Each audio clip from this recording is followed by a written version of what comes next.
And I'm back with part 2 of my American Revolutionary Campaign for Empire Total War. Um, so what we've done so far is keep control of Boston, take New York, and at the very end of last episode, take Philadelphia. So we have two extremely profitable towns. Hopefully I can tax them, because I need the money. I only have 41 gold left from retraining Washington's army here. And he's the only general I have right now. So I'm probably going to create a second army that will take what George Washington currently has and go south. Hopefully it'll be General Greene, because it'll be more realistic, even though this is obviously not realistic. But it'll be more realistic if he goes down south. And I'll make a second army for George Washington here in Boston for him to take control of the north. We might even take part of Canada. We'll see. See? English are just moving small armies around. Because the British, I believe at the beginning of this war, had about 8,000 men who had to cover, 2,000 miles or something, stretches of land. And they were just spread thin. And before the revolution, since the rebels were just a political group, it just wasn't... there was no... It wasn't like in Europe where there was a strategic city that you had to protect, and a strategic city you had to take, and then the war would end because they won or you lost. It was a lot more difficult here because these were... Obviously, they were just revolutionaries. Another rake that I don't care about. What do you require? And every loss you get... Is this unprotected? And every loss you incurred would be huge, because it would mean that you just bolster... look at Trenton. The English had a huge string of victories. People were ready to quit They were just kind of sick of being in the Continental Army, which was not required. It was, you'd sign up for a period or two as a volunteer. But what happened was, people were just like, I don't want to be in this anymore. But he won at Trenton, and it increased morale a lot. So a string of victories, which would lead to a loss for the British, would be huge for them. But one American victory would be very significant. So the English really needed to destroy the Continental Army to win. They weren't going to be able to win like in Europe, where you just take a city or two. Oh wow, my guys are super injured.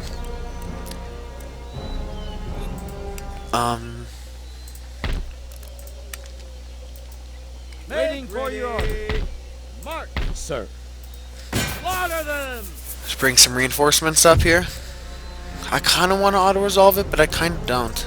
We are mighty and unbowed. Okay, here we go. Ready for Go order. here. Let's recruit some militia to guard this.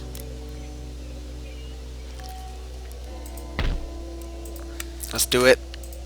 Who did I get? I don't know who that is. So yeah, this is actually a decent little army, actually. Would I get line infantry? I will. Good. Okay, when this is done, I'm gonna probably start researching ring bayonets here.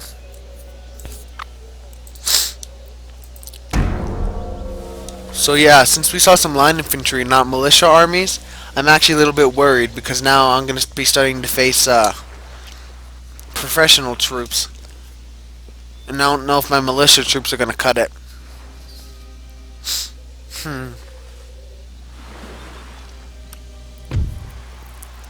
Here we go. Social contract. Research. Ring bayonet. Oh, okay. Now I'm starting making a lot of money from Philadelphia here. Fix everything.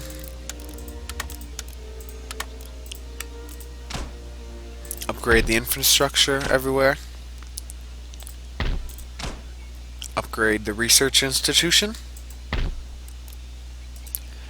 I actually think I do have a few more schools. No, I don't. Weird.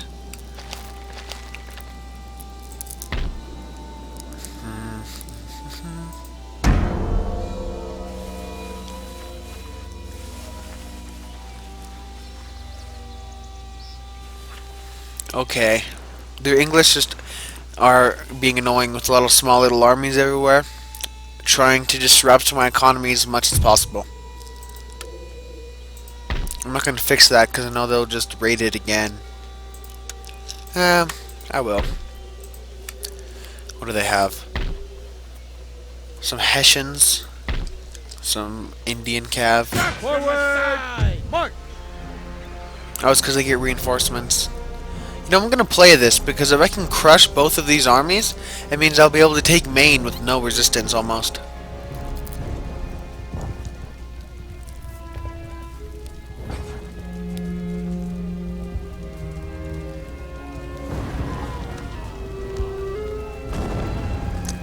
Can never play the future by the past. Another good quote. I guess that's the opposite of history repeats itself.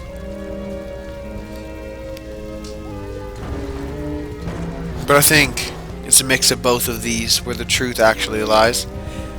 Midpoint.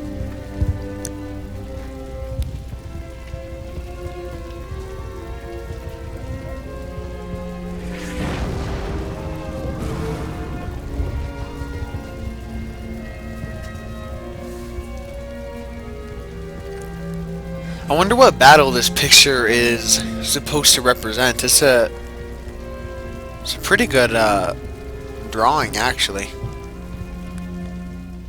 Assuming they didn't make it on the computer, but even then it would be pretty hard to create that. Let's see.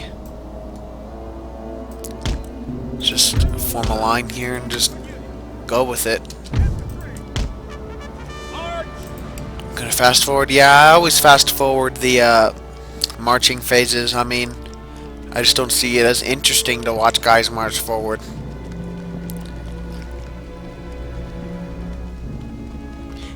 Minutemen are pretty much the elite militiamen in this game.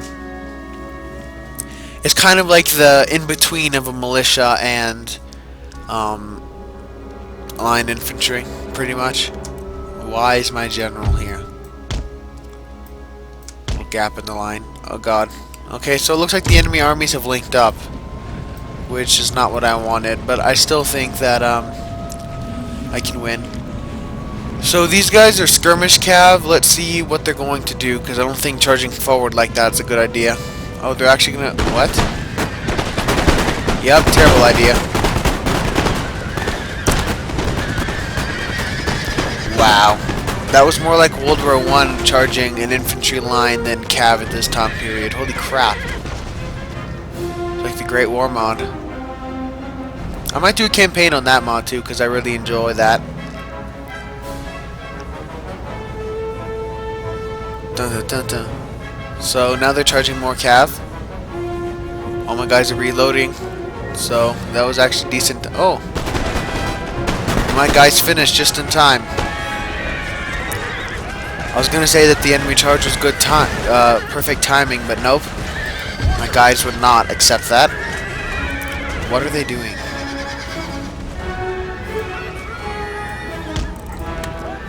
So, at this point, I pretty much destroyed, you know, half of the enemy cavalry force. Cavalry. Let's see. I'm gonna move forward. I'm gonna run too. So the enemy's moving forward. One unit of Hessian line infantry forward. Okay. Or parallel to my lines. The Hessians were did a lot of work in this war. Okay, I'm just gonna run forward. They might get the first shot off because of that, but I have so many guys, it doesn't matter.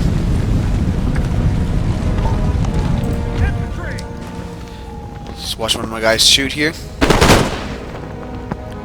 Whenever the bullet goes, I don't even, it just stops. I think when it stops like that, you hit someone, but I'm not sure. The insert's better for Napoleon Total War.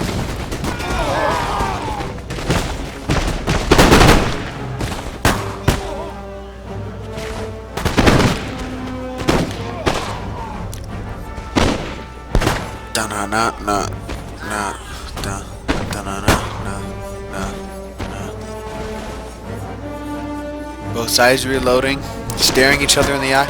Now, what's interesting is that the flints that you would need to use in this time period, the American flints are actually far superior, because the British can only shoot about 6 rounds before they would have to resharpen their flint, whereas the Americans would be able to shoot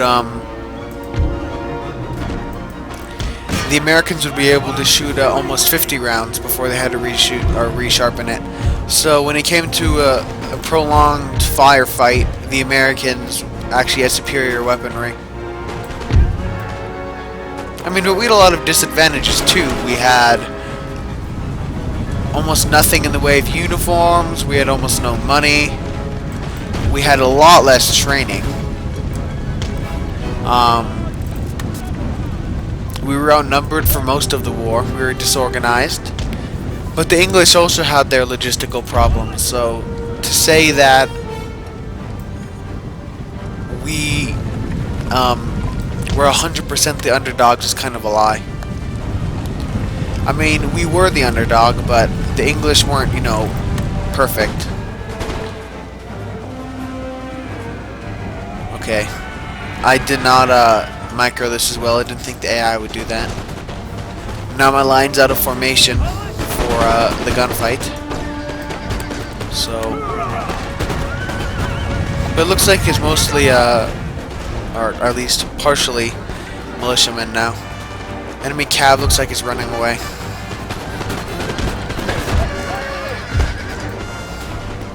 Okay, I've won this pretty much. Let's look at the British line while they're getting mowed down. I don't know why, but I've played a few English campaigns and I really like these little Hessian units.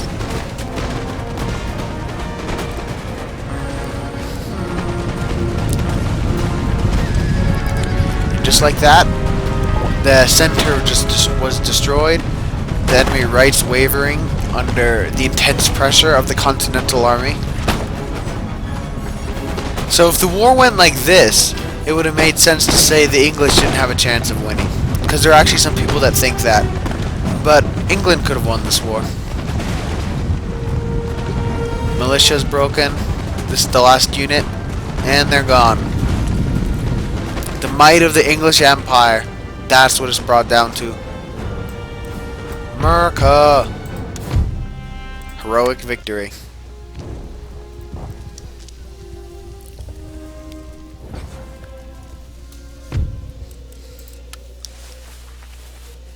March! Gonna take Maine.